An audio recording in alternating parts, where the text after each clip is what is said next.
My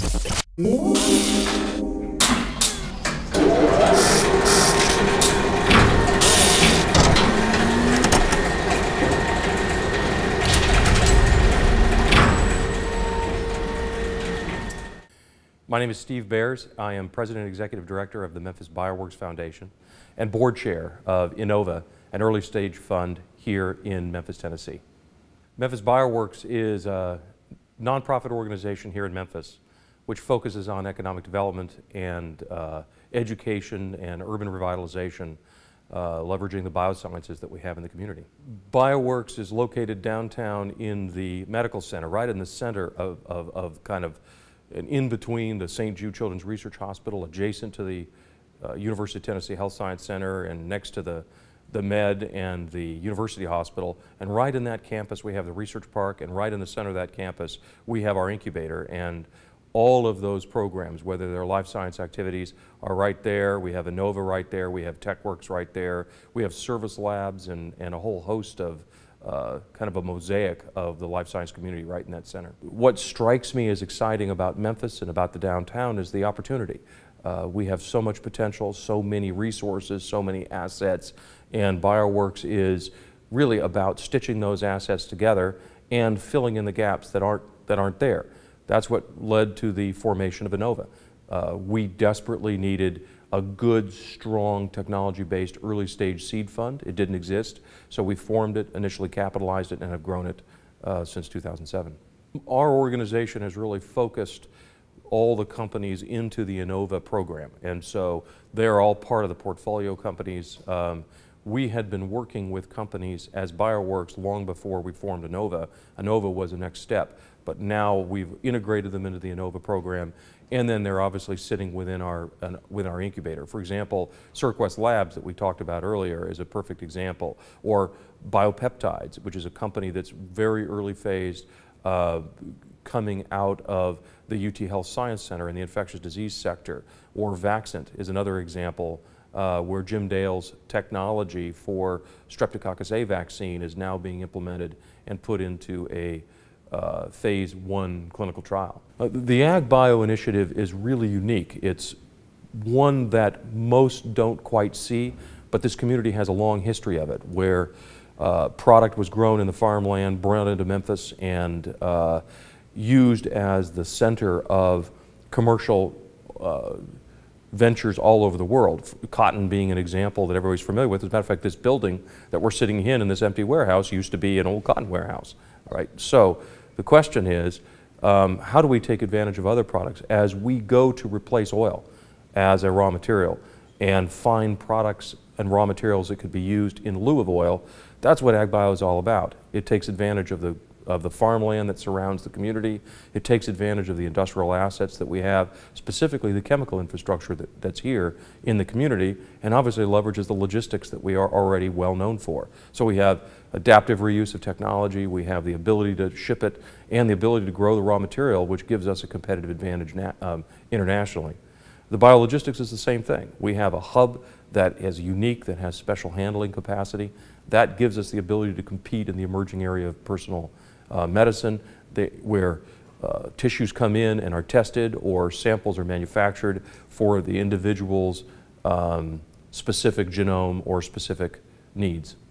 I see entrepreneurship from several angles. One, I work quite a bit with the universities, and the kinds of entrepreneurs that I see there are frequently innovative, bright, unbelievably smart professors and faculty that come up with ideas in the life sciences, that come up with ideas for medical devices, and have ideas for businesses that have never been done before. I see entrepreneurs with other technologies through our incubator and through Innova, where they've come forth and are looking to have their businesses that they've now created have that initial set of capital. We also see entrepreneurs come through our TechWorks program as they are looking for help to try and bridge that gap and write the business plan, help find the team, help mentor, and establish a process for getting their business to the next step. Well, we have some superstars in and around the life sciences. I mean, I think one that comes to mind is Brian Austin from Extra Ortho. I think Brian has done an exceptional job moving a technology from concept through the patent process, through FDA, and now into the marketplace.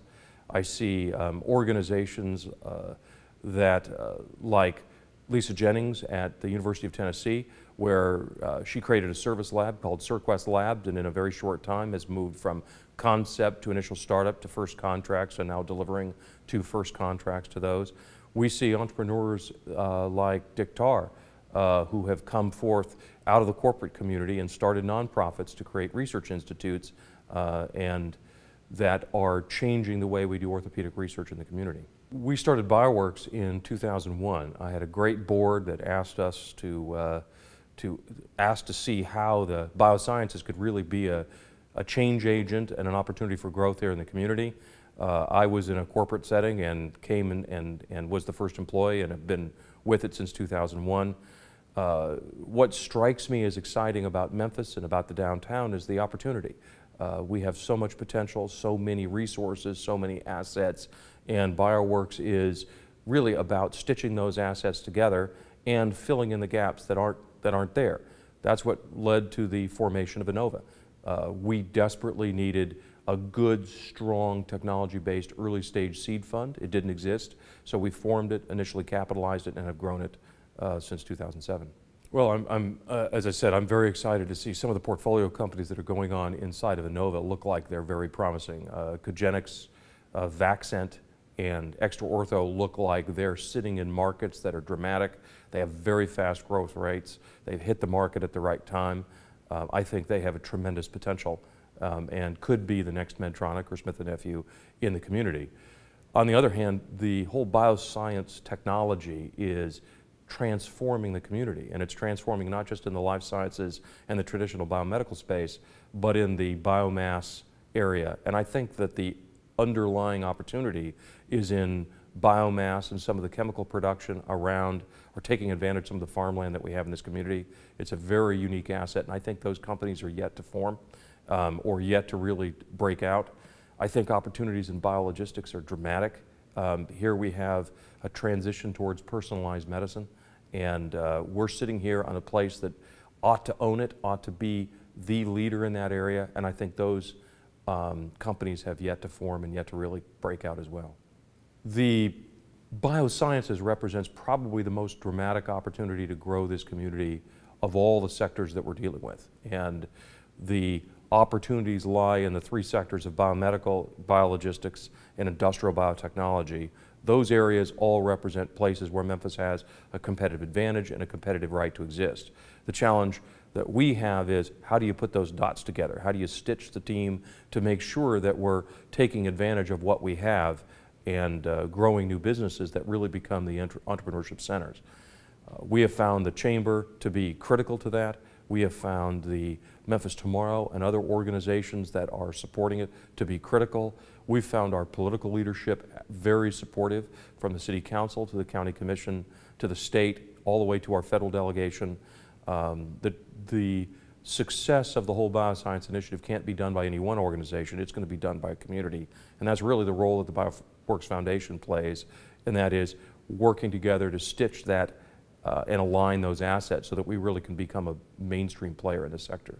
In the community, there are companies in a broad range of stages, from revenue to post-public to all the way to very successful corporations in the biosciences. From our perspective, what we've really focused on is that pipeline of early stage, and we have a host of companies that are in the idea stage, a host of entrepreneurs that in the, how do I write a business plan, how do I fill my management team. We have a host of companies where talent is just getting to know talent so that they can actually put the team and put the program together, all the way to companies that have just formed, raised their first line of capital, and a few that are now generating revenue, just crossing the break-even banner, and hopefully breaking out to really become an employment engine in the community. We had been working with companies as BIoworks long before we formed Innova. Innova was the next step, but now we've integrated them into the Innova program, and then they're obviously sitting within our incubator. For example, Cirquest Labs that we talked about earlier is a perfect example, or Biopeptides, which is a company that's very early phased, coming out of the UT Health Science Center in the infectious disease sector.